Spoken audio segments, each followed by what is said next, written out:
Bine v-am găsit, dragii mei din Zodia Scorpion, oriunde v-ați afla.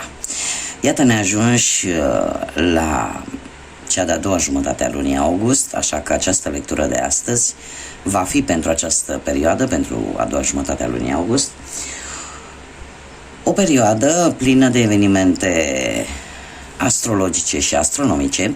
Avem o aliniere de 6 planete în linie dreaptă, da, pe aceeași traiectorie, sau aproape în linie dreaptă cel puțin. Un eveniment care are loc cam aproximativ de 7 ori la fiecare mileniu și de asemenea va ține începând cu data de 23 august până pe 30 august. Un eveniment important care se va mai întâmpla abia peste vreo 10 ani și care ne atenționează să avem grijă ce promitem și ce dorințe ne punem, da? Pentru că ele pot deveni realitate într-un mod foarte pecuniar.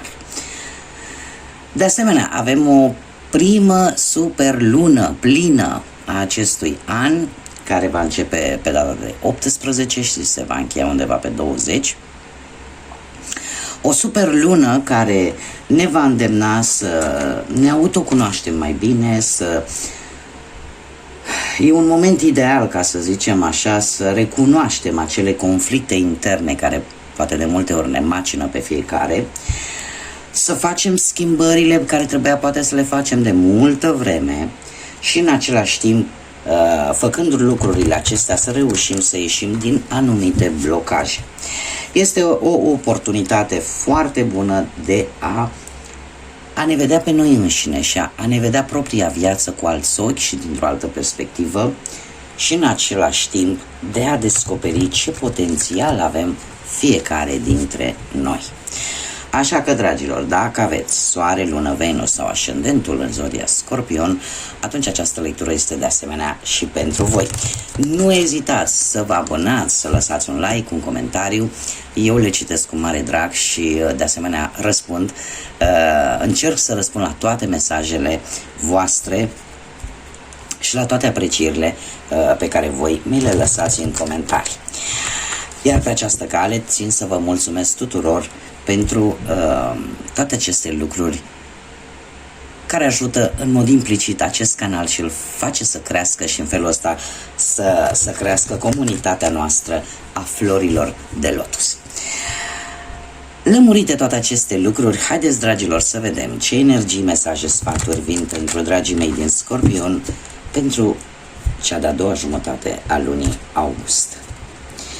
Și ce influențe au toate aceste evenimente atât de speciale ale acestei luni august, care a fost chiar o lună magică, aș putea să spun. Și avem 7 de monede, un as de monede, un 6 de cupe, Marea Preoteasă și un 2 de cupe. Ce frumos, ce frumos, ce frumos. Haideți să vedem, avem foarte multe cupe. Avem cupe, de fapt avem o paritate aici. Avem cupe și monede. Asta îmi vorbește foarte mult de sentimente și de parte materială, un interes mai special pentru finanțe. Haideți să vedem situația actuală. Situația actuală cu acest 7 de monede ne vorbește foarte mult de a nu pierde timpul. Se pare că în acest moment nu îți place să pierzi timpul cu lucruri în care nu vezi rezultate.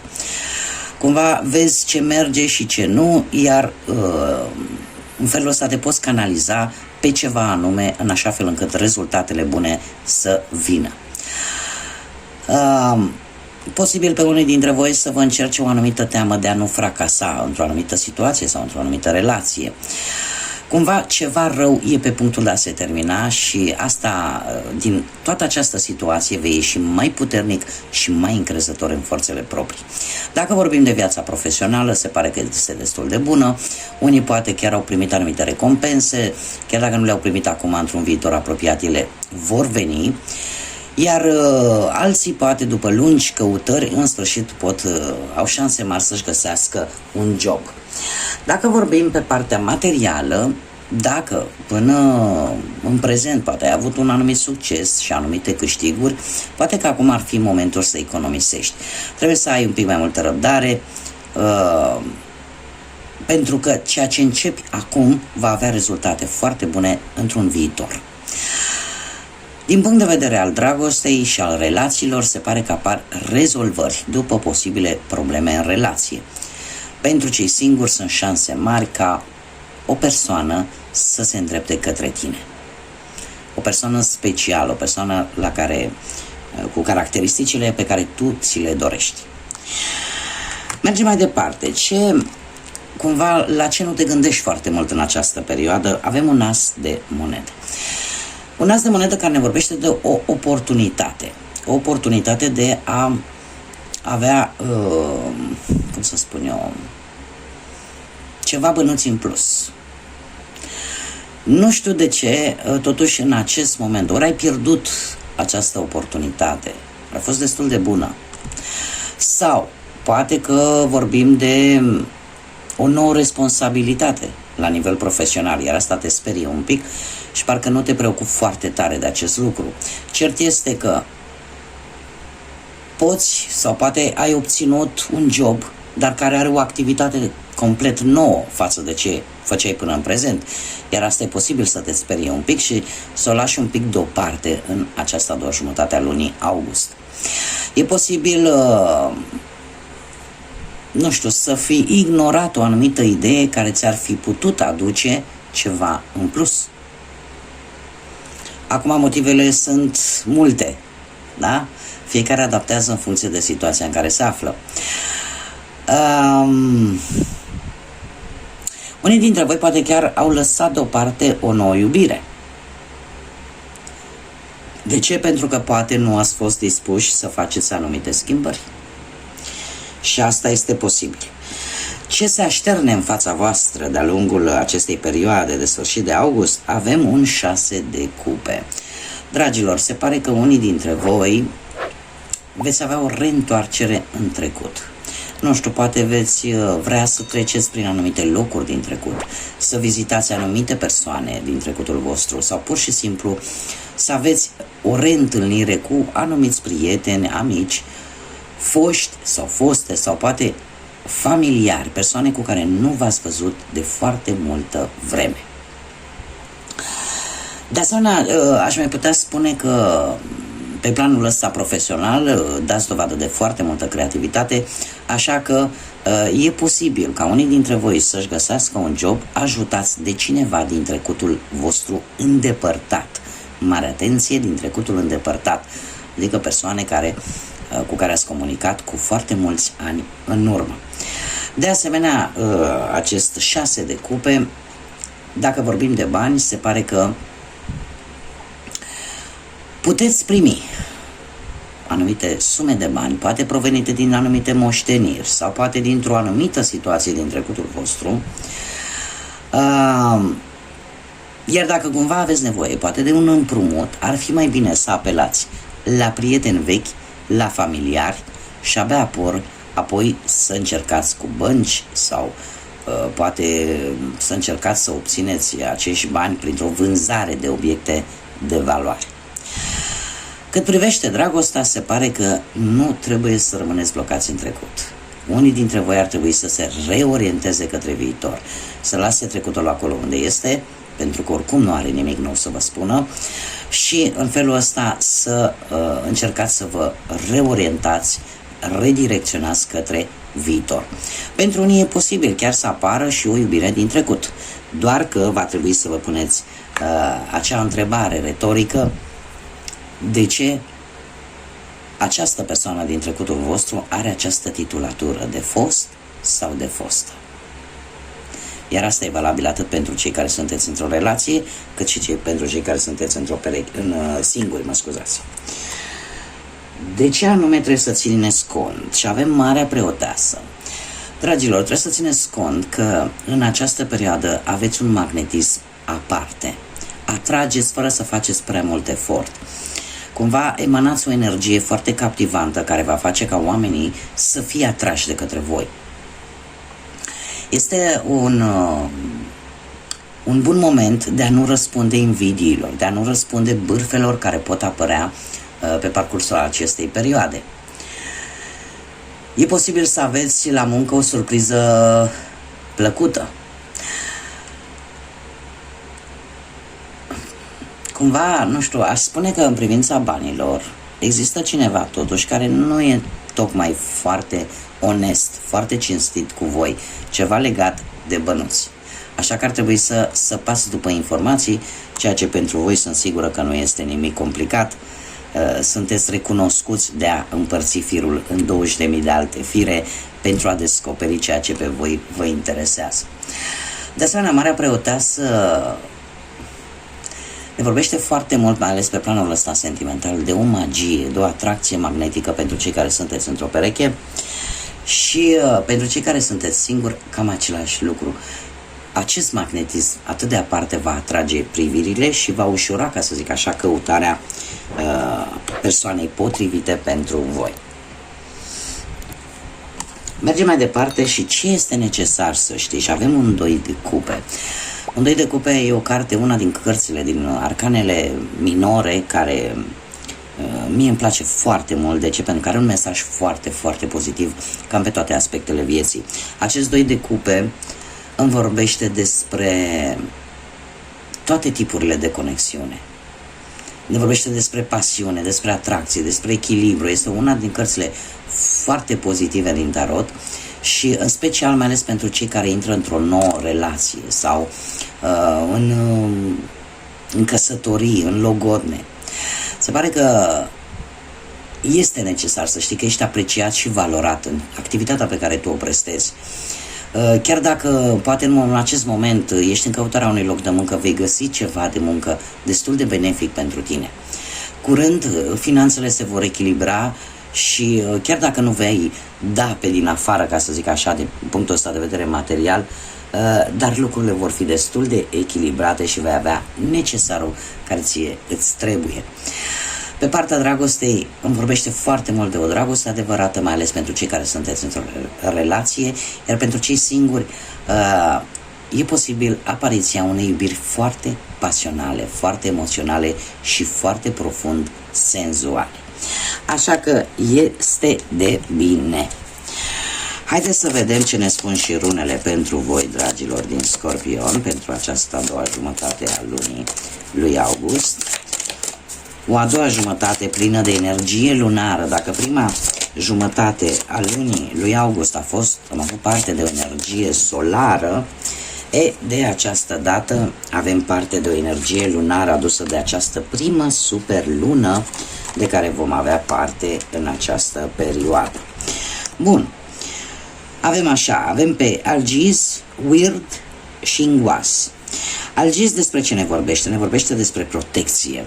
Este ceva, poate peste puterea noastră de înțelegere, este cineva care să oferă protecție. Poate să fie un spirit al unei persoane dragi care nu se mai află în acest plan terenal, într-un plan astral și care încearcă să te protejeze de acolo de unde este, sau poate un înger păzitor, sau poate pur și simplu o energie atât de benefică care e ca un scut și care te protejează împotriva la tot ce poate fi rău și care te poate ataca din punct de vedere poate energetic. Așa că ești protejat. Avem a doua rună care ne vorbește de interconexiune între trecut, prezent și viitor.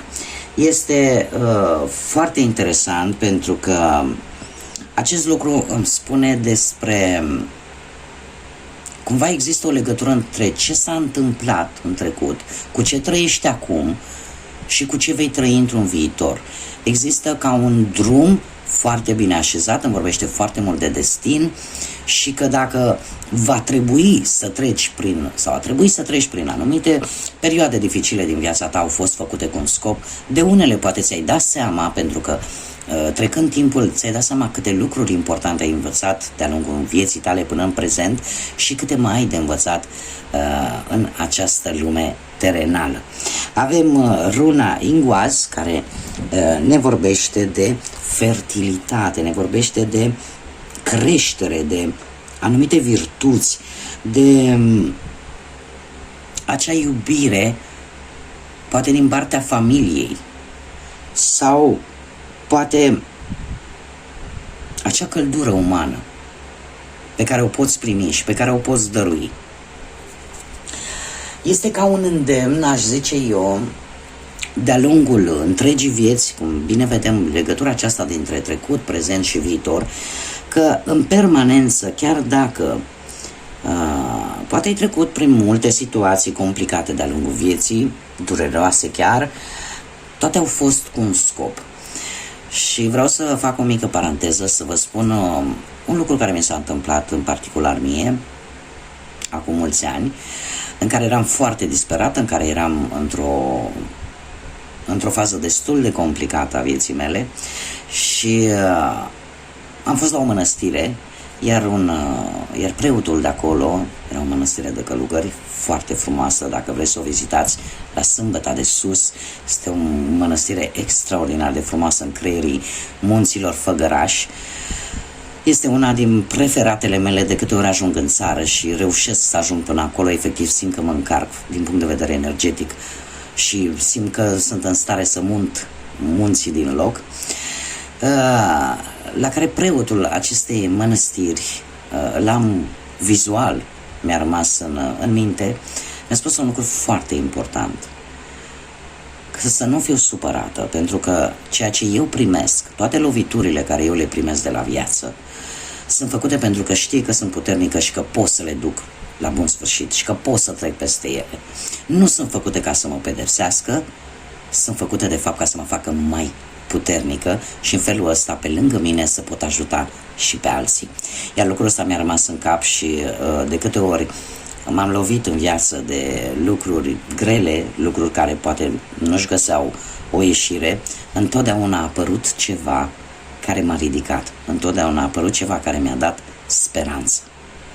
Așa că, dragilor, eu cred că cam asta ar fi ideea, da, cu aceste rune.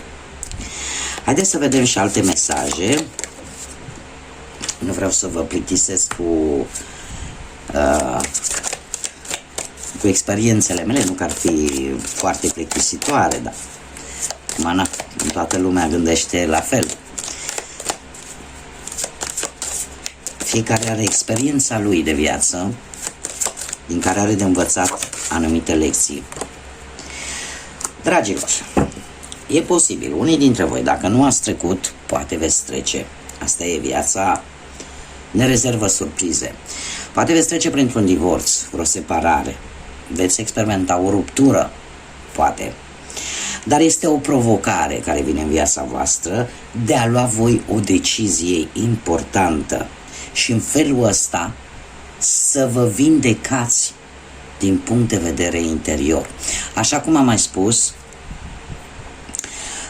această perioadă cu această super lună plină de care avem parte este prima a acestui an. Vor mai urma încă 3 consecutive pe fiecare lună, dar vom discuta la momentul respectiv despre ele. Ne îndeamnă să facem schimbările necesare. Ne propune, e o oportunitate foarte bună, cum am mai spus, de a ne cunoaște pe noi înșine, de a vedea de fapt ce ne blochează în interiorul nostru. Este, cum să spun eu, să ne recunoaștem anumite conflicte interne din viața noastră. Ce ne-a făcut poate sau ce ne-a blocat să luăm anumite decizii. E posibil ca unii dintre voi să fiți în situația în care să fiți poate separați și totuși să nu vreți să țineți cu dinții poate de o relație, fără de fapt să vă puneți întrebarea simplă dacă într-adevăr acea relație este benefică pentru voi. Da? Așa că avem 2 mesaje clare, avem 3 rune foarte importante și foarte explicative, descriptive, aș zice, pentru voi, așa că oricum liberul arbitru stă la voi, deciziile vă aparțin și fiecare va lua hotărârile care consideră că sunt benefice pentru fiecare dintre voi. Bun, dragilor, aceasta a fost lectura pentru această a doua jumătate a lunii august. Eu vă mulțumesc pentru atenție ca de obicei și urându-vă să aveți un sfârșit de august liniștit, să vă reîncărcați bateriile, să fiți plini de energie și de multă energie pozitivă, pentru că, așa cum am mai spus, am avut o lună august plină de energie, atât solară cât și lunară. Bucurați-vă de ele, puneți-vă dorințe, faceți-vă promisiuni de care să vă țineți, pentru că avem acea aliniere de 6 planete importante și fiți perseverenți, ascultați-vă intuiția și nu vă pierdeți speranța, pentru că surprizele sunt încă să vină. Încă nu am terminat acest an cu număr 8 și dacă nu ați experimentat schimbări semnificative până în prezent, sunt sigură că până la sfârșitul acestui an, sigur, ceva se va schimba în viața voastră și sper să fie ceva în bine. Bun, dragilor, până data viitoare când ne vom revedea, ca de obicei, să fiți iubiți!